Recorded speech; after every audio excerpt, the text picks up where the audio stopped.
Welcome to the Rural Revival Podcast. I'm your host, Dana Larson. This week we're in DeSoto, Iowa with Jason and Nicole Smith of DreamDirt, a Midwestern-based farmland, auction, and real estate company. They're sharing about their journey from careers in law enforcement and computers to land auctions. From being among the first to have online auctions to creating their own online auction software and expanding into online machinery auctions, they have used technology and modern marketing methods to forge a new path for farm and machinery sales in the auction industry.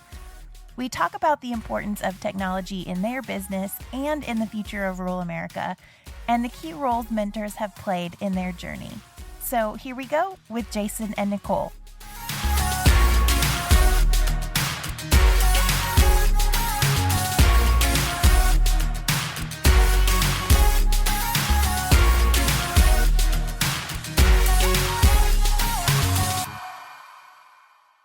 All right, well, we're here in DeSoto, Iowa with Jason and Nicole Smith of DreamDirt. Guys, thanks for being on the podcast. Thanks for having us.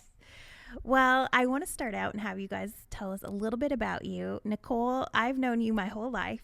We're actually from the same hometown, so it's extra special to have you on the podcast. But tell us a little bit about your backgrounds and growing up in Iowa. Okay, so I grew up in Odebolt in town, and like you said, I've known you since you were little. Yes. And when I graduated from high school, I got my computer degree. And, of course, I should back up a little bit. Do you want to know how I met Jason? Absolutely. Okay. So I met Jason, was that in the winter, Jace? It was New Year's Eve. Yeah, New Year's Eve. And he happened to pull my girlfriends and I over. That's how I first met him. And so we met, and I kind of caught up with him a few days later, and we just kind of went from there. And that's kind of how we got to know each other. I love it. Yeah. So. She's cute, isn't she? Yes. Jeez. I think you did good. I think I did too. So, Jason, you grew up where? I was born in 1972, to give you some reference of how old I am, 47 today. I grew up in northwest Iowa. I grew up during the farm crisis, and everybody was poor as could be back then. But we didn't really know it, us kids. We had a great childhood. We did lots of hunting and fishing and lots of things you would do in the country and rural areas. And, we didn't know it. I went on from there. I actually wanted to be a fish and wildlife biologist. It was my original plan. So I went to college and decided to get some experience in law enforcement. I wanted to be a game warden, really was my plans in life. And the more I did that, my dad and his dad had already been police officers, and I ended up becoming a third-generation police officer. And so I started my law enforcement career in the early 90s, and I ended up retiring from that in 2008. But along the way, 1995, New Year's Eve, I had the fortune to pull over a little blue Mustang that had some girls in it. And while I didn't pay any attention to them, one of them come back and found me a couple of days later, and she's sitting across the table from me. So, from there, that was 1995. She was a senior in high school. We ended up marrying in 1997. I had a career in law enforcement for a long time. She was a computer programmer. And, became a point where we both said, we've done enough of this. What's the next phase in life? Yeah. And were you living in the city at that time? We lived in Missouri Valley, Iowa, over in western Iowa, and so we always lived in town up to that point. We've been what I call townies now. We were townies, and we lived in town our entire life, but we were always drawn to the country for something. I grew up hunting and fishing and camping and all of that stuff, and she was much the same way. And in fact, when we lived in Missouri Valley, we always left town and went and hiked the hills there, the Los Hills, and we spent tons of time there. In fact, Jason and I sat on top of the hills in the Los Hills and looked out. We're like, we want to be out here. What does it take in order for us to do that? And that's kind of what really led us into the real estate. Mm-hmm. I love it. So when was it along this journey that DreamDirt started as an idea and you thought maybe that's something we could do, we might want to do?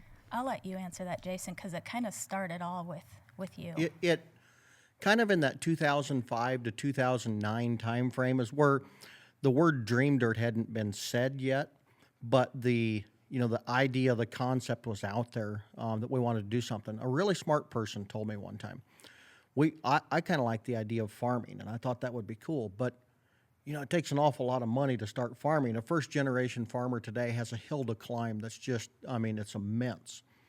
But a smart person told me, he said, who makes money during a gold rush? It's the person that sells the sandwiches and the shovels. And I thought a lot about that. If I couldn't be a farmer, what else could I do to be involved in agriculture and be a part of that? So that 2005, 2009 timeframe is where the concept is rolling through our head. We could do this, we couldn't do this. And I got my first real estate license in 2005 and, kind of started messing around with it at that point, selling houses. And I kind of cut my teeth in real estate just selling houses. And it was really easy for me, but it wasn't what I wanted to do. That wasn't my passion. But I was able to mentor under a real estate broker at that point and at least learn how it worked and how I could move forward and go to the next step. So where did you go from there to kind of think, how do I get in the land direction? And where did you get your feet wet? So this is like three stories all rolled together. The very first farm I ever sold, I'm going to just be completely honest about it. I was driving down a gravel road. I went and showed a house in Fremont County, Iowa. And it was to a couple that weren't really interested in it. And they went their way and I went my way. And I was driving back home and I saw this homemade plywood sign said farm for sale on the side of the road, had a 402 telephone number on it. And I said, wow, that'd be really fun to sell that. And I looked at it, it was a beautiful farm. I still remember it today. I just took Nicole back to it this last summer, and we just kind of stood up on the hill and looked over, and I said, that's the first farm I ever sold. And it was a beautiful farm. I can remember when I wrote up the description, I called it Colorado-like views because it reminded me a lot of Colorado. And this is in western Iowa. People think we're flat and farmland. Beautiful farm. So anyway, I see this number, and I call the guy, and I really don't know what I'm doing. I just don't, and I'm being completely honest about it. I've never sold land in my life, but I really want to do this. So I promised him the world. I'll get more money than you're asking and all this stuff, and the good Lord was on my side on that one because he was asking $2,000 an acre. I sold the farm for him for $2,800 an acre in 10 days. And wow. So I'd promised him, and the guy was just as happy as could be. But after doing that one time, I was hooked. Absolutely addicted. I just loved doing it because it was so different than selling houses in typical, commercial or residential real estate. It was outside, it was rural, there was wildlife, there was farming, all of the ag stuff. And I just loved it. From that point on, I decided that's what I was going to do. I was going to sell farms. That's great. So as you started to get more into the land business, how did you start to build a company that set you apart? I think one of the biggest aspects that sets us apart from other auction companies, when you look at the big auction companies in Iowa, in the Midwest, many of them are a farm management company first and an auctioneer second. To them, the auction is the gravy. It's like the icing on the cake. It's the extra. We wanted to create a service that there was no doubt we were on the seller's side. There was no question. There was no appearance of impropriety anywhere in the process. We wanted them to know we were their cheerleader. 100% were on their side. The world of land sales can be a dark place. Land is the very foundation of what it takes to make it in agriculture, and there's a lot of people climbing over other people trying to get that resource. And that's done in a lot of ways. Some people are bold enough to go to the funeral and approach the family that quickly. And those people have never sold a farm in their life. They don't know. They don't have the resources and the knowledge. The people wanting to buy it want to buy it as cheap as possible. The people selling it want to sell it for as much as possible. So we wanted to create a service that represents the seller, that it's important to the people that built that farm, the generations that built that farm. It's really important to honor them with honesty, and as far as I'm concerned, a full price in the end. I think it's important that that family receive what the farm is worth without any sort of trickery or any other sort of interests in the background. Now, anybody that's ever listened to me or read anything, I have no problem with farm managers. I love them. They do what they do very well, and they do good at farm management. But the vast majority of those people are farm managers first. They are lined up with the buyers. they have these buyers that are there constantly. They're always working with those buyers. And so they're standing next to those people going out trying to find them farms. They're not on the seller's side first like we are. We're standing there with the seller, and the buyers come to us. And to us, that's what's really important, is that we stand in the seller's corner. We want to give every bit of care and diligence to the buyer as possible. We're absolutely as honest as we can be with the buyers, but we want the sellers to know there's somebody in your corner, there's somebody you can get straight answers from, and there's somebody that you can trust to do the right thing for you. I love that. So you had this vision for how you wanted to build this business. Where did you start? I have to tell a story. I started really when I was a real estate agent, and I was telling the story about being a real estate agent, switching over to land. And I was talking to a guy about selling this tillable farm over in western Iowa, and he was, seemed like he was going to list the farm with me, and I was going to get an opportunity to sell the farm for him. But then all of a sudden he just disappeared. He was gone for like 2 weeks. I couldn't get him to answer the phone. He wouldn't reply to my emails or anything. And I finally caught up with him a couple weeks later, and he said, well, sorry, Jason, I ended up giving that farm to an auctioneer. I thought he could do a better job. And at this point, I'm not an auctioneer yet. I don't know anything really about it. I grew up in Fonda, Iowa. We had Emmett and Jerry Hammond, who were the local auctioneers there. That was as much as I knew about auctioneers. And so I was driving home feeling kind of dejected. I was really sad. I wanted to sell that farm. And the thought hit me, well, if that guy could become an auctioneer, and I didn't even know who it was, there must be a way that I could become an auctioneer. And so I went home and I Googled how to become an auctioneer, and it turns out that we have the #1 auction school in the world right here in Iowa. By the way, Nicole graduated from that school 1 year ago today, along with our 8-year-old son. That's awesome. Yeah.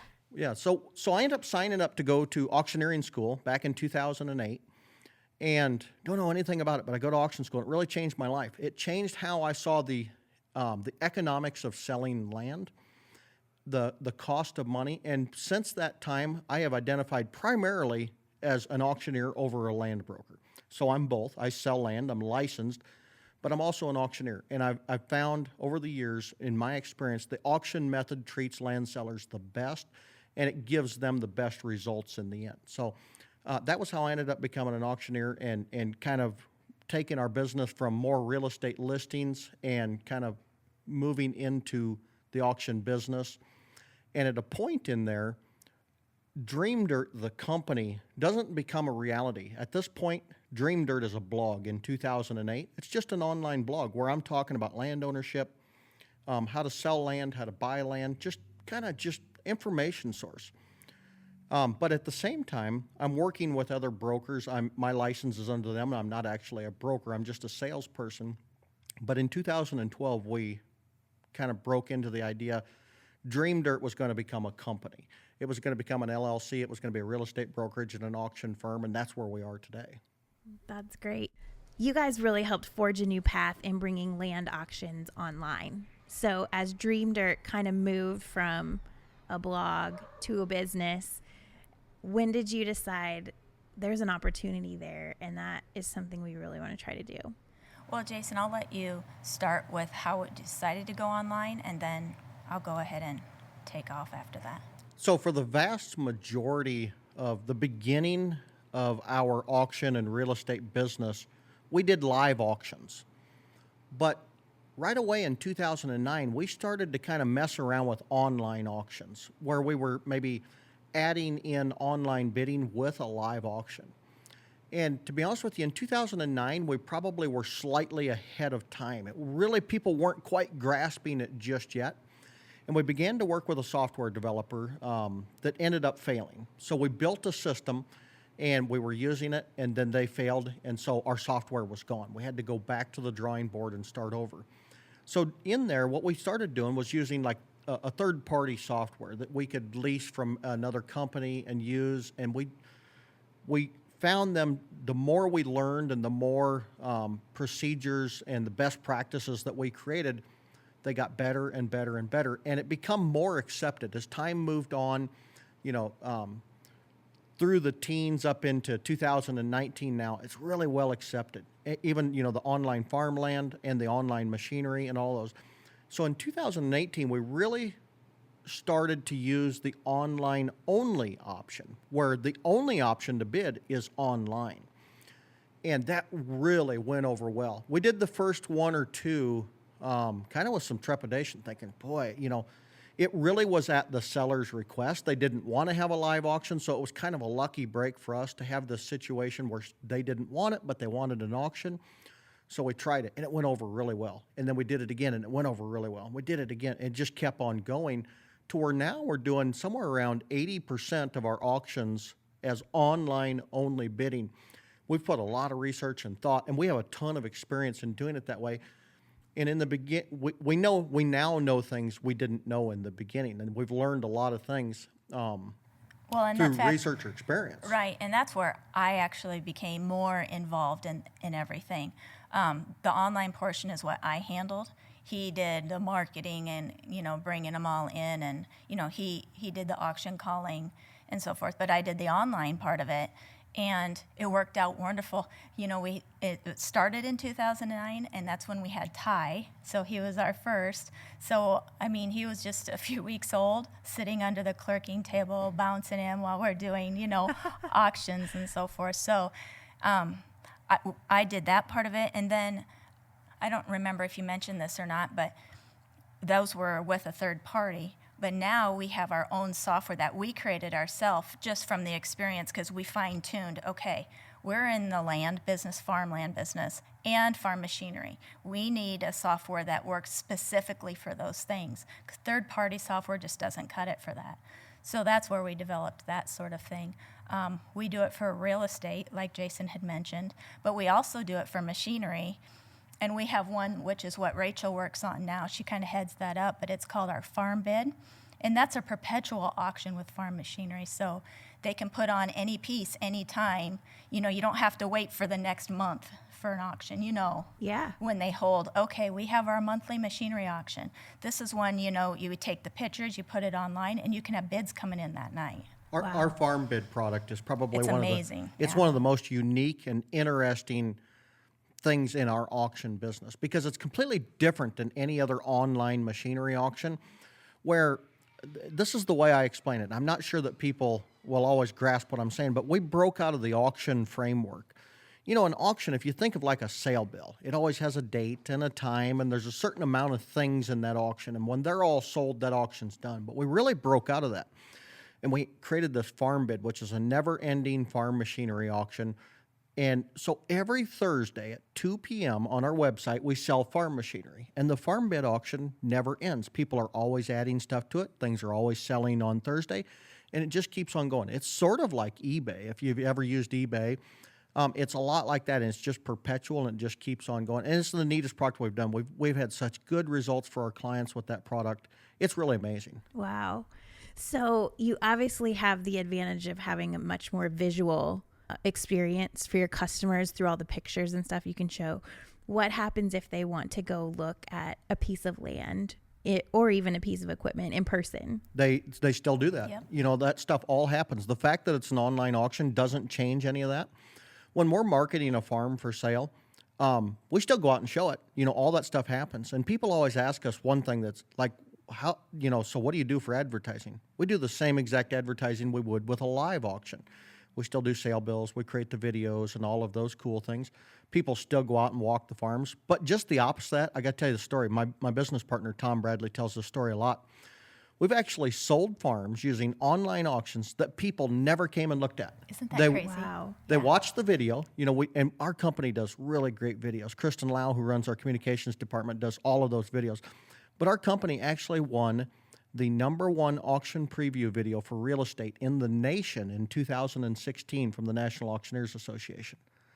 Those videos have been so good that people can look at them, they can see the farm, and they don't even have to come to it. They're willing to bid from another state, from somewhere else in the nation, to buy that farm without ever stepping foot on it. Wow. That's amazing. So as this started to catch on, how did you grow with the demand? How did you grow your team? Well, first of all, we have our communications director, and we also have Rachel Hoy. Rachel heads up the Farm Bid, so that allows me to step back and not have to handle that daily stuff there. They come from Iowa State, and they're just amazing. They do great work, and it allows me I kind of step back from that part of it, and I'm more helping out with the seminars and the educational portions of things and that sort of thing. And it's really, sometimes it's hard to find that team that all meshes together, that everyone fits. And I think we finally found him. I mean, we all communicate together wonderfully. We did, and the building of our team really probably started back in 2014 when I met Tom Bradley, he was an auctioneer in central Iowa. He had an auction company in the Winterset area, and he was selling a lot of machinery and hay type auctions, a lot of on-site household or personal property type auctions. And at that point in the growth of our company, we really needed to add somebody, and we really needed to add another working auctioneer, somebody that could be hands-on out in the field doing sales, in terms of outselling our product and, actually selling auctions. So we were kind of a jack of all trades at that point. Well, and at the time, too, we weren't so much into the machinery as Tom was on his end. Right. Oh, Tom was, his Right. company was much more into the machinery. We were much more into the land. And so Tom and I started to work together. He had his team and we had our team. Both of them were fairly small. But at some point in 2015, we said, we're stronger together. Let's join forces. And we did so under the banner of DreamDirt. It brought Tom in as a partner in the company. And, from there, we began to grow our team. So Nicole also didn't mention we have a transaction coordinator in the real estate side, which yes, is Stephanie Marrero. Mm-hmm. And then we also have another communications employee that runs our Mason City office, Riley Derrer. So, on top of that, we've also got this network of salespeople out in the field. We've got Mike Conaway down in Missouri, and then we've got some real estate agents, Michael Pfeiffer and Brad Tadlock. And they have teams under them. So. Yep, James and Shana Sprinkle down in southeast Iowa. So, our sales team is growing as well at the same time. We kind of have them, two different sides. You got the sales side and then the admin side of things. That's great. So as you've built this, there have been some key people that you've mentioned because, you came from being a police officer and a computer background into a completely new business, a completely new field. What role have mentors played in this journey? Well, I can talk at least from my aspect of loving the agricultural world now. I grew up at my grandma and grandpa Paul Veit's. Yep. All the time. I can remember laying by the swimming pool and you can smell the corn pollen, Yep. or the tractor rides in the bucket, that kind of stuff. And being able to experience that with the kids is awesome. So I would say, and Rebecca, my Aunt Rebecca, they live on the farm and just all of that time on there, I would say they gave me the best mentorship when it comes to the actual taking part of the agricultural world. So that would be it for me. And I had a lot of mentors just generally in life prior to getting into the real estate business. But into the real estate business, I first brokered under a broker named Larry Gabert. He was, for the most part, a residential broker, but real estate brokerage is real estate brokerage. He was able to kind of help me get my foundation and get my feet under me. And, he was a really local business. And from there, I went on to go and broker with a nationally known land broker in a large national company that sold a lot of land. And I was actually in the beginning of that company, in the formation of that company. And I spent almost 5 years with them. We had a television show that went along with it. So we did a lot of video and audio type production type things. But I was also able to shadow him, and that probably was a really unique experience in the fact that I went to him and I said, I'll work for free. I don't care. I just want to follow you around. And I've literally said to him, I'll shine your shoes. I'll make you lunch. I don't care. I just want to see what you do. I want to see how you work with people. I want to see why you're so effective. And he said, absolutely. You can stay in my basement. We've got an extra bedroom, and you can spend as much time with me as you want to. So I did. I spent a lot of time out in Illinois just following him around. I would get up at 4 o'clock in the morning and I would get his Ranger all ready. I would get it hooked up to the trailer just for the opportunity to sit in the back seat and listen to him talk to people. that was probably one of the greatest experiences of my life, at least in training and learning how to sell real estate, how to relate to people. And he was a really good person too. So it helped me understand the value of the real estate broker and the auctioneer in the process, the service that we give and the things that we do for people, how we help them, how we solve their problems, how we do a good job for them. Beyond that, I've had the opportunity to spend a lot of time with a lot of people. A well-known, nationally known auctioneer, Paul Bear, he owns the auction college in the state of Iowa. He's an Iowa boy, lives in Colorado now. And I had the fortune that he kind of took me under his wing some time ago after graduating from auction school. And he's always kind of kept track of me, and he's always made sure to reach out anytime that he could help or offer advice. And he was always there anytime I wanted to call him up and say, what do we do here? How does this work? How do we get the best results from this? In fact, he's offered me a job teaching at the auction school, so I've been teaching at the auction school. I get an opportunity to go back this week and teach the November class that's in there right now. Through there, I get to meet a lot of people, too. The other instructors at the Worldwide College of Auctioneering just do a super job.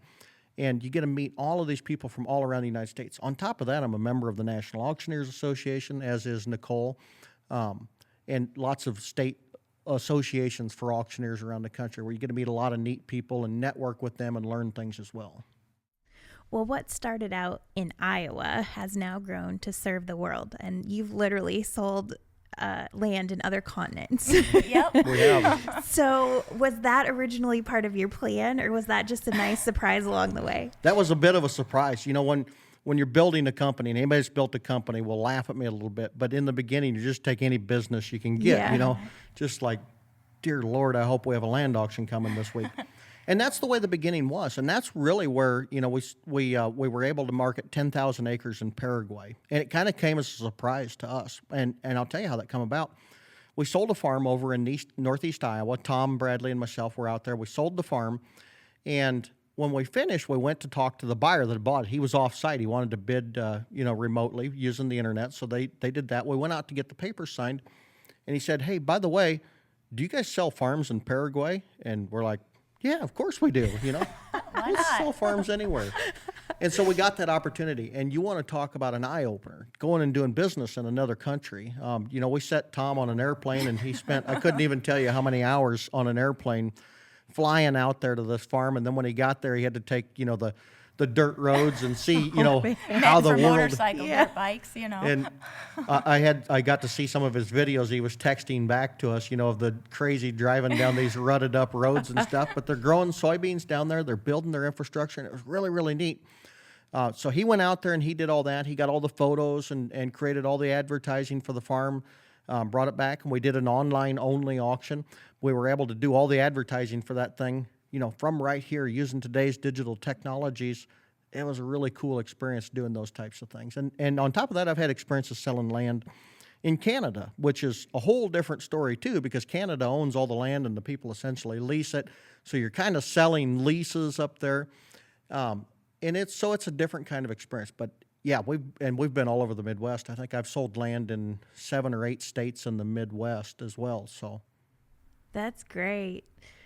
So what has surprised you most about this business besides going to other continents? I don't know. What's most surprising to you? For me, it's the need that the people have that are selling their farmland.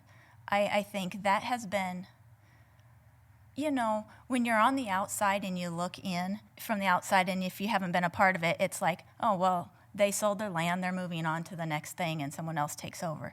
But when you get to be a part of it and you learn about their life, and the effects of it, I think, for me, that's the most exciting part of doing an auction. Not to mention all the people, the online part and all the people you can reach. And it's just amazing that, oh my gosh, someone from Florida just bought this Iowa farmland. Yeah. That outreach is pretty amazing to me as well. Yeah. Yeah, and typically those people tend to they have some connection to Iowa, the people from out of state and stuff. If I would have just answered the question without Nicole answering, I think I would have said the one thing that surprises me most is the millions of details that we juggle with each individual auction. And when that you have too. multiple auctions going on and you have employees and bills to pay and all these, there's so much of that stuff. But I think Nicole hit on an important point of maybe something that surprised me the most was maybe the difficulty of selling family farms. You know, before I came into the business, I would have just looked at it as people are just selling a farm. It wouldn't have looked Yeah. like that complex of a thing. But the more I become involved, and like always, I have a story. I was contacted by a gentleman at about 2:30 in the morning one night. My phone's ringing, and it's not uncommon for me to get phone calls like that. And after having been a police officer, it's not even surprising. So I got up and I answered his phone call, and he said, "Hey, my family's selling a farm, and I want to bring you in on the deal." Okay, so tell me the story. And he kind of tells me the story, and I can tell there's some issues between brothers and sisters and siblings, and they're having a difficult time, which isn't unusual. I mean, that's pretty typical when you're selling a family farm with multiple siblings. So he kind of tells me the story. They're having some trouble, and so I agree that I'll come in and I'll consult them, and I'll give them some ideas what the best way to go about things, and see if we can't kind of calm things down a little bit.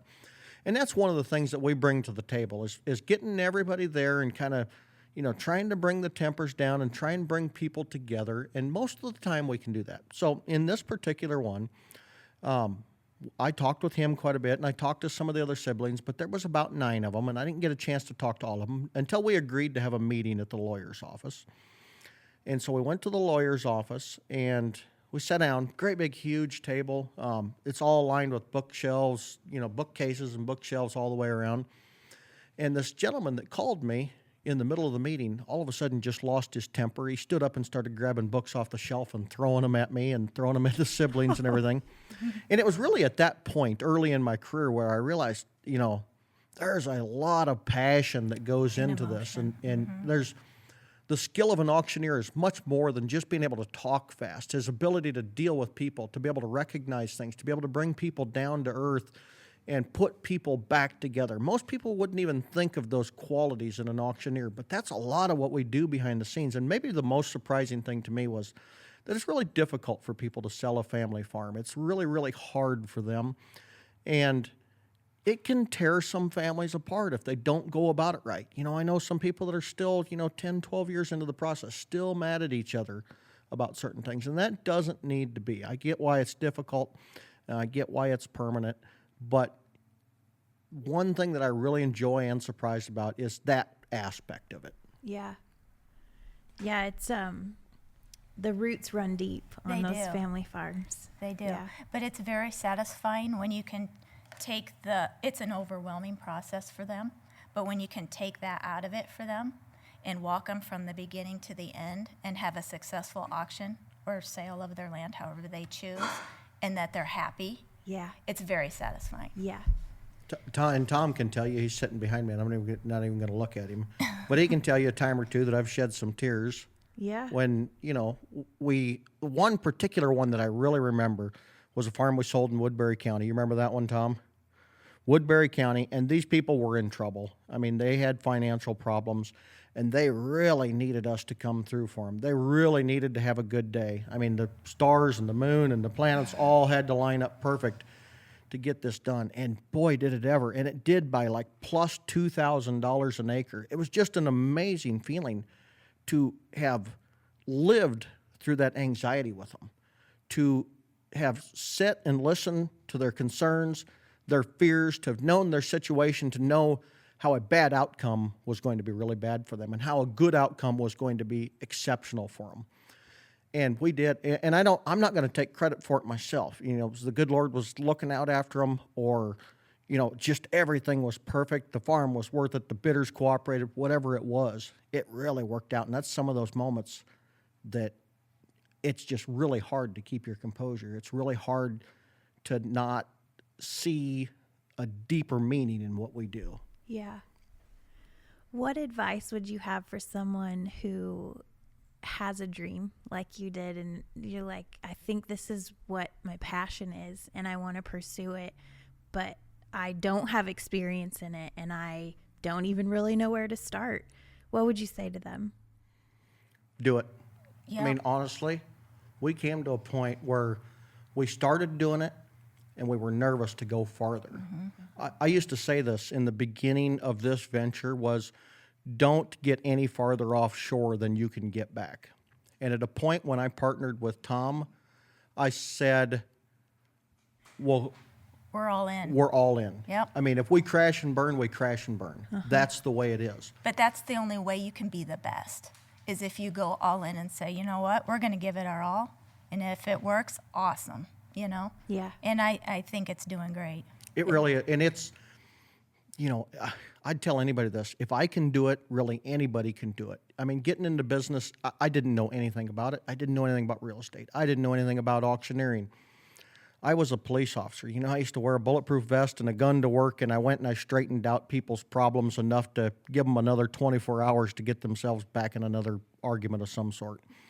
That was my life for many, many years, and I just had this passion to do something else. I suppose a lot of people say they do this, they got into this because they wanted to help people. That really wasn't the reason I got into it. I did it because this was going to be my second career. I wanted to do something fun. I wanted to do something exciting, and this seemed like a way to be able to do it.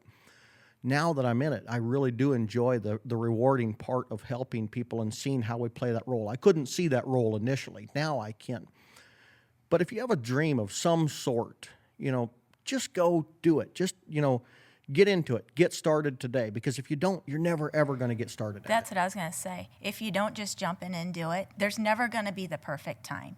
So just commit, and then you align yourself with the people that are in what you want to do. And, you grab your mentor and you learn. And the more knowledge you build, the more confidence you have, and you just fly.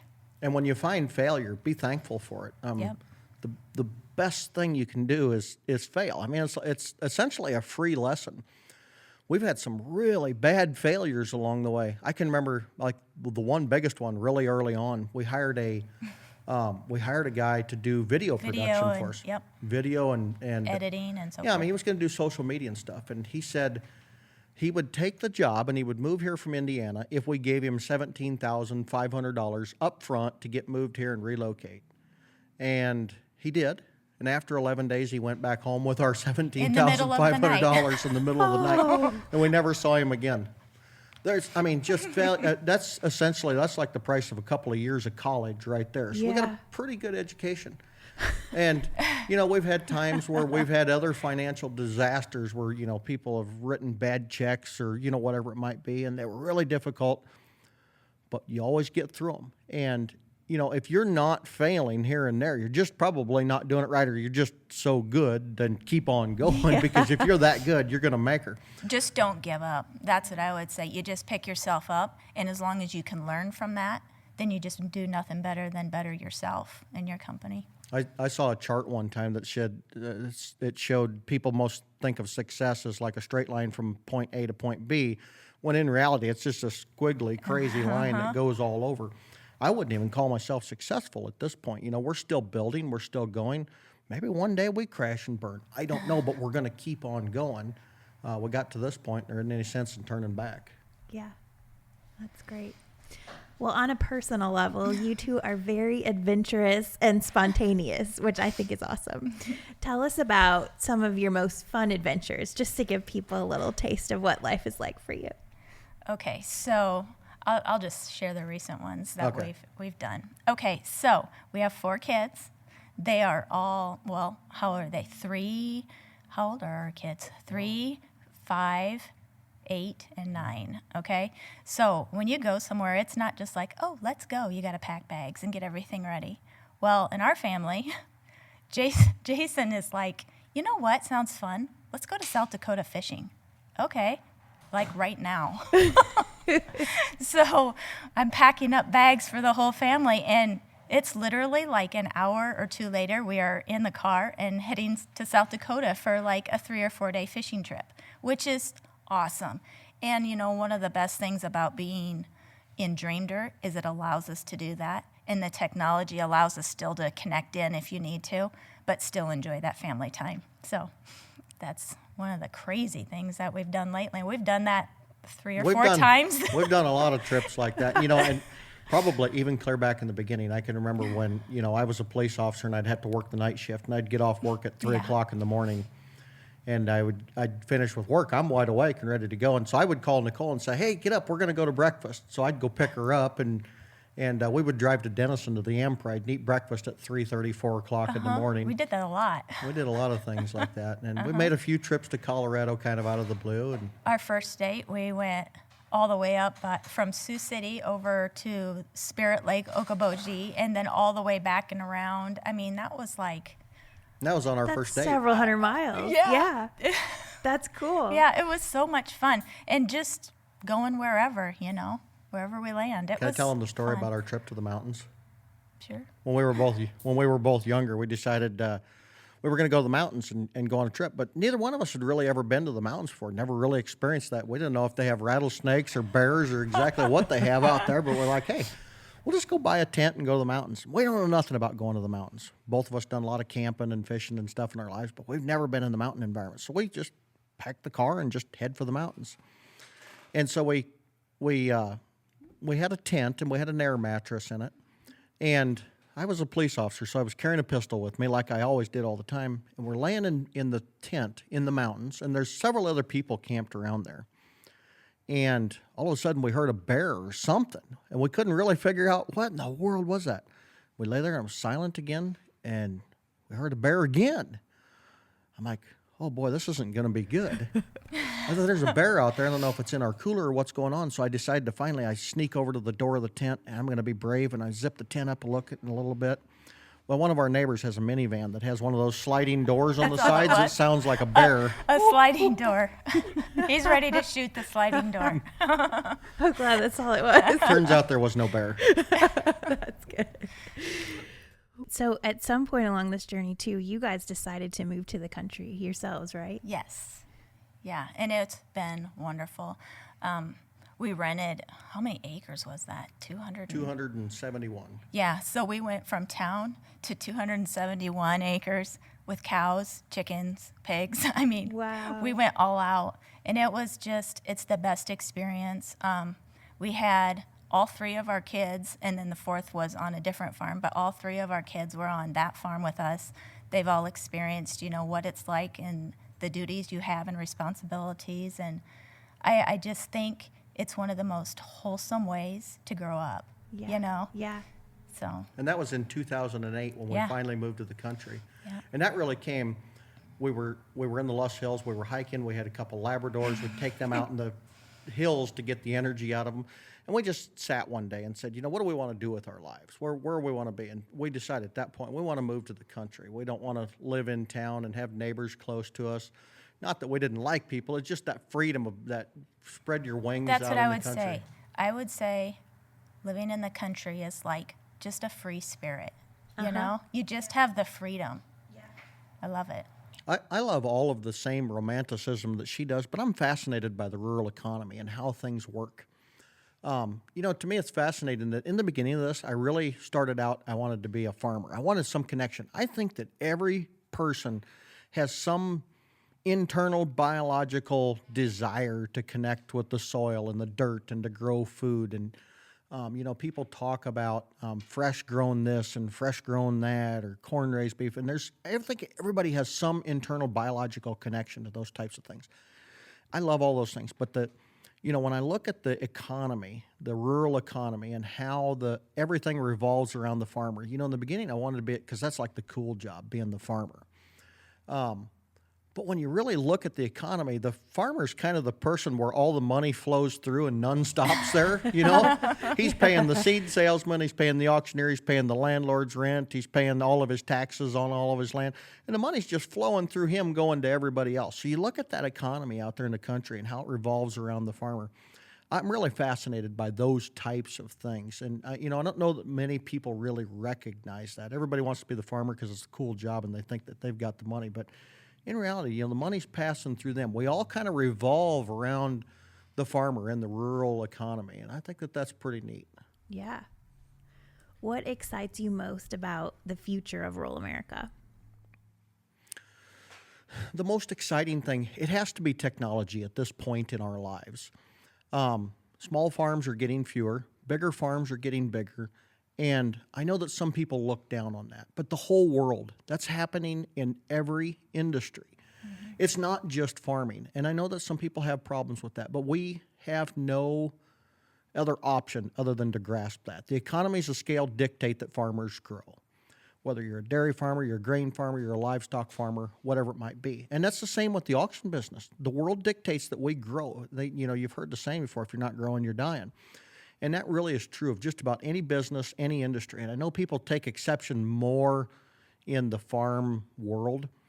And I think there's some reasons for that. We have these pumpkin patches, or we have these farm days and stuff where we invite people out to the farms and we show them our old A's and B's and M's and G tractors, and we have the hay racks behind them, and it's all romantic, and it's all, 1940s, 50s kind of a look. But that's not what the farm is anymore. And as the world grows with technology, farming is going to grow with it. The whole countryside, everybody, I said earlier, everything revolves around the farmer. Whatever he has, the rest of the world is going to cater to that. I said in a gold rush, the people that are going to get rich is the people selling the shovels and the sandwiches. And that's those seed dealers. It's all the people surrounding the farmer that are going to serve them. So the farmer's going to dictate those things. And technology-wise, as we look at what's happening and the possibilities of even autonomous tractors and those things coming into the world of agriculture, it will change rural America. As a real estate professional myself, I look around, and one thing that bothers me about rural America is the state of our real estate, especially in smaller towns. I really believe that when you fast forward 50 years from now, Iowa's going to have 5 to 7% fewer towns. I believe that those towns will eventually, the real estate is what keeps those towns alive. That's what allows people to live there. That's what generates the tax dollars. That's how the city council operates. And as you see those towns move from incorporated to unincorporated, which I think we're going to see a lot of over the next 50 to 100 years, it's just like the farmer. The smaller are getting fewer and the bigger are getting bigger. The same is true of towns and real estate. Those towns that want to survive, I think they really have to really grab on. Our company started in Mondayman, Iowa. Very small town, 300 people.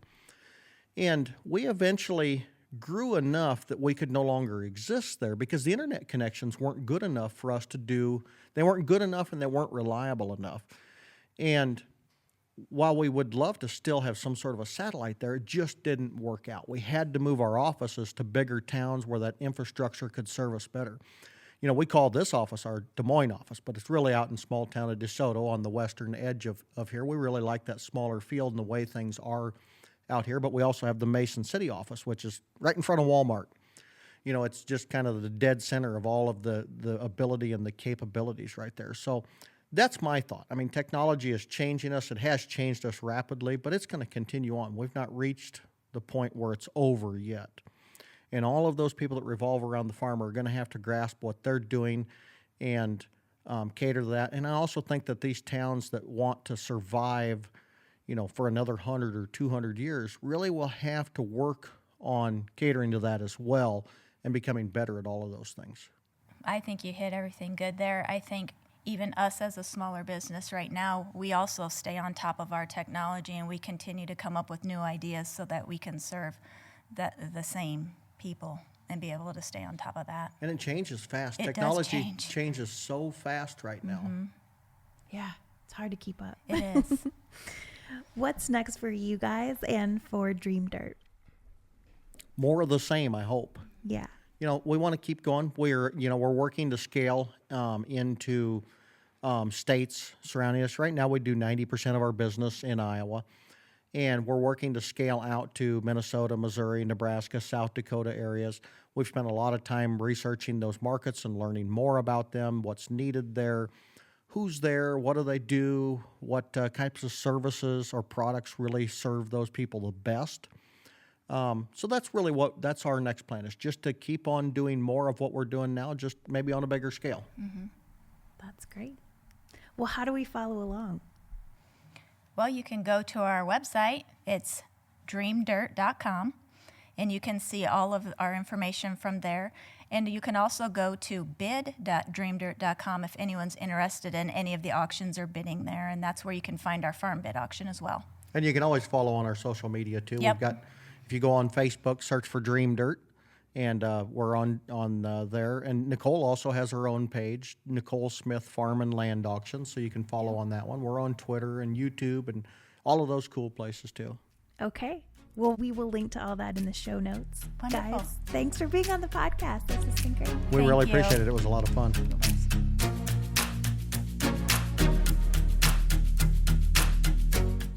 Well, I love how Jason and Nicole broke out of the typical auction framework and have built such a great business, and how they went all in an industry where they didn't have previous experience, but believed in their dream and have worked hard to bring their vision to life.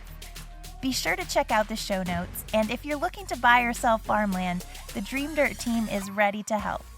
Huge thanks to Jason and Nicole for being on the podcast, and thanks to you for tuning in. We'll be back next week. Have a great day, everybody.